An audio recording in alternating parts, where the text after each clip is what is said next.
At This Place in History takes us to Fairfield today. We are with Vermont Historical Society Executive Director Steve Perkins, and we are right in front of Consuelo Northrop Bailey. Who was she?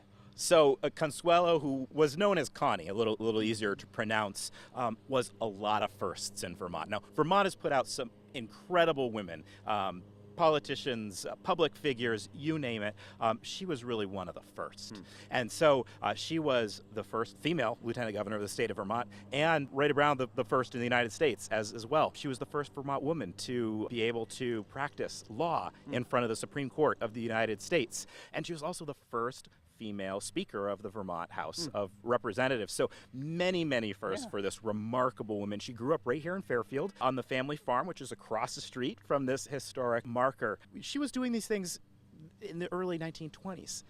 So she was born on this farm. Her father said, you know what, I want you to have all of the opportunities that I didn't have because I was stuck doing this, being tied to this farm. And so she went to UVM. She graduated from Boston University School of Law in 1921. This is right around the same time that women get the right to vote.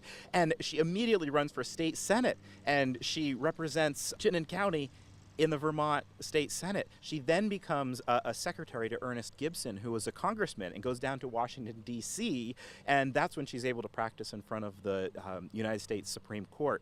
Comes back here to Vermont and says, I'm not done yet. So she comes back to Vermont. She establishes her own law practice in Burlington, meets her husband, gets married, practices in Burlington, but I think really had this political bug. So they were living in South Burlington, represents South Burlington in the House of Representatives, and says, you know what?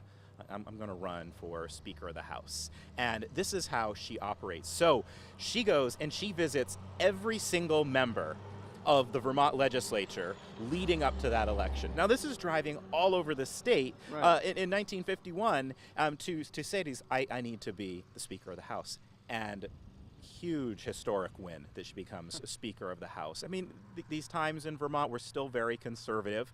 The Republican Party, of which she was a member, dominated politics. There wasn't really a Democratic Party to speak of. And so she had to convince all of these folks that she was the right one to lead them.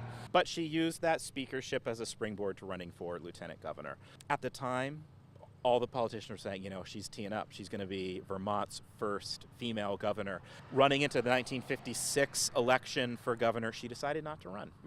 Her husband was not doing well, and she just felt like there was still a lot of animosity towards women in politics, and it wasn't the right time for a female governor. So unfortunately, she decided not to run. She ended up representing Vermont in the National Republican Committee until 1973, and was very active in Republican politics. Wrote an incredible autobiography that was published posthumously in 1976. Real groundbreaking lady. To honor her, the state of Vermont retired her desk that she used when she was a legislator and Speaker of the House, and that desk now resides at the Vermont Historical Society.